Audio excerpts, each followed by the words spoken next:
Hello again. In this episode of American Nation 1, I will go over the study guide for your second exam, which is on chapters 5, 6, and 7. Many of these things we've gone over, but again, if you study these guides, you'll do pretty well on this exam and all of them through the course of the semester. Hessians, Loyalists, Native Americans, and African Americans were some of the groups who fought on the British side during the Revolutionary War. Some of the different problems that were experienced by the Continental Army is they didn't get paid. There was a complete lack of funding, and that was one of the big weaknesses of the Articles of Confederation, as we will see in other areas of this course. The national government was not very powerful, and the state governments usually blocked any sort of initiatives done by that government. In the beginning of the revolution, there were a lot of defeats. New York City was taken over. Philadelphia was captured. There was a complete lack of supplies. Soldiers were without boots. They wrapped their feet in cloth or whatever they could find because their shoes were worn out.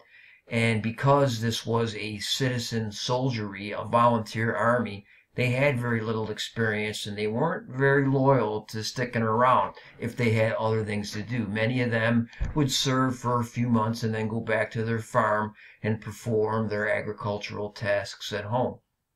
And that's why Washington believed that he needed a more disciplined army, and that's when Baron von Steuben was called in to help him to drill and train the Continental Army from that point on. And that was very successful, and they also stopped trying to fight British-style fighting.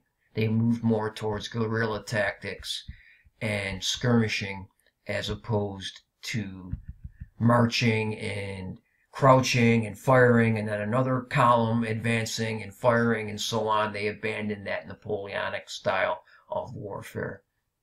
Those are some of the British generals during the Revolutionary War. The Battle of Saratoga, as you saw in some of the questions and chapters that we've done, was a key turning point. With that victory by Horatio Gates over Burgoyne, the French were convinced to have an alliance and join our side in fighting against the British. Yorktown was the final battle. Cornwallis was marching up towards the Chesapeake Bay. On one side, he had troops coming in from the south after battles of Kings Mountain and from other southern battles. From the north, descending down, was Lafayette, Washington, and from the west, you had other forces coming in to the point where they were surrounded. And at that point, the French Navy had also bottled up whatever British ships were off the coast in the Atlantic. There was nowhere for them to go, and because of this, Cornwallis decided to surrender. Tories were another name for British loyalists.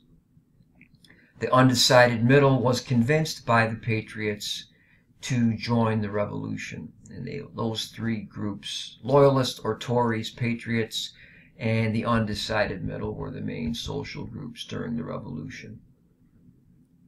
Fighting for the British, fleeing to Canada, petitioning to remain part of the British Empire, and pledging allegiance to Britain were all acts of the Loyalists during the American Revolution. A representative democracy or a republic was the type of government established. The republic will come with the ratification of the new Constitution. And this is a rejection of monarchy, which is still the main form of government in Europe in the late 18th century.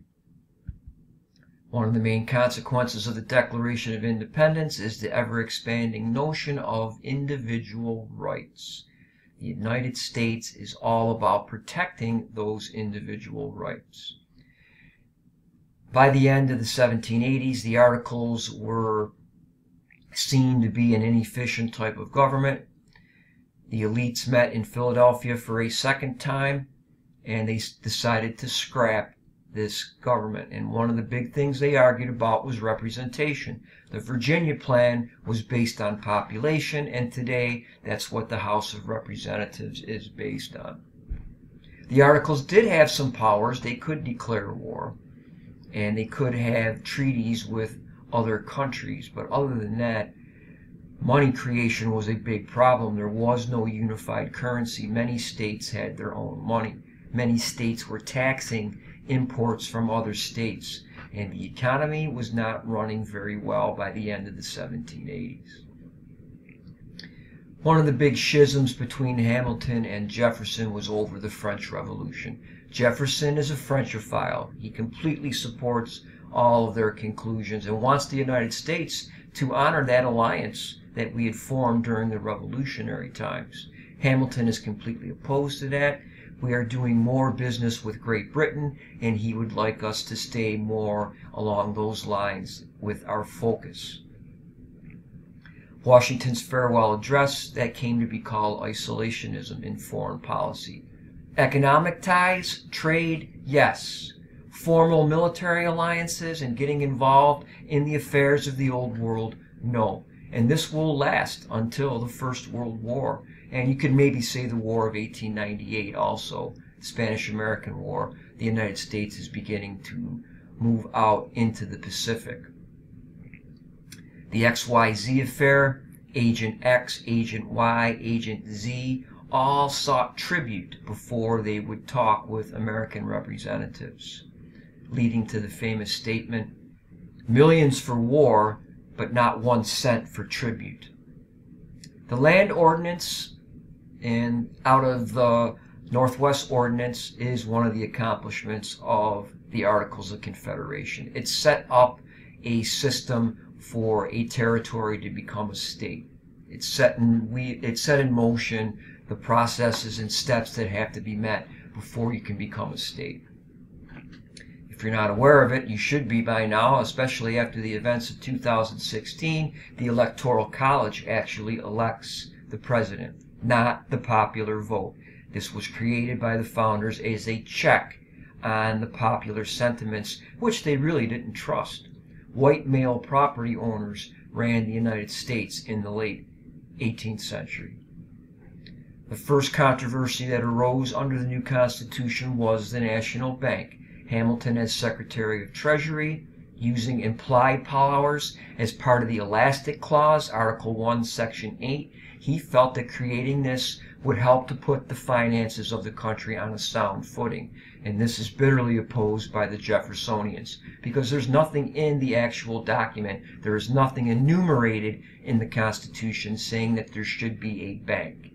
But it can be implied if the national government is in charge of the currency, which is enumerated. The War of 1812 comes about because of problems of impressment of sailors, the lack of a freedom of negotiating the seas, and there are still problems with British forts in the Northwest Territory. Because of that, Madison eventually declared war on the British. This is kind of the Second American Revolution. With the Louisiana Purchase in 1803, easily the greatest accomplishment of the Jefferson administration, he sent the Lewis and Clark expedition to explore Louisiana. And they made it all the way to the Pacific Ocean and back. And a lot of valuable knowledge comes out of their 2-year trip. I just talked about impressment. It is the capturing of sailors by the British who they viewed as being deserters. Some of them actually were. And they will then be forced to come and serve on British vessels. They are taken from American ships and then taken to British vessels where they then have to work and serve Her Majesty's service vessels. The Battle of New Orleans actually took place after the War of 1812 and ended, but because information and messages are very slow in those days, it took 3 months for that information to finally make it to the United States. And this battle in 1815 actually took place after it had ended. More on this in the coming chapters. In Chapter 9, nationalism and patriotism greatly increased during the era of good feelings in the aftermath of the war. And this made Jackson into a war hero. This battle was a decisive American victory. And that reverberated all through the states after the war ended. Because British supplies had been cut off during the War of 1812, this is the beginning of the manufacturing in earnest in the United States. And it begins in the textile industry as it did in Britain about 100 years before that. A republican government, a limited government, is an idea that comes out of Republican ideology. You are not being directly represented, but indirectly by electing representatives to do your bidding. And there are different types of votes then that these representatives will engage in. Sometimes they'll vote in the interests of the country as a whole. Sometimes they will go and vote based purely on being a delegate. And most of them balance the needs of the country and the needs of the constituency when they're voting. Women fought in battles, they served as nurses, and they engaged in spying during the American Revolution. These are all things in number 29 that come out of the new Constitution. They regulate commerce. This is a more powerful government. It can tax. It issues the only currency. It builds a military, and it now has power to borrow. And the anti-federalist arguments against this new, more powerful central government were greatly eased by Madison in one of the last Federalist Papers with the Bill of Rights, or the first 10 amendments, which were passed right away in 1791. Washington freed his slaves, and he actually came out of retirement to preside over the Constitutional Convention. An American trader, a famous one, was Benedict Arnold. He needed more money, and the British offered him more. So he abandoned his command and went to the British side. As mentioned, desertion at different times of the year was a problem of the Continental Army. The Hartford Convention was the beginning of the end of the Federalist Party, or the Party of Hamilton. They actually talked about seceding over Mr. Madison's War of 1812.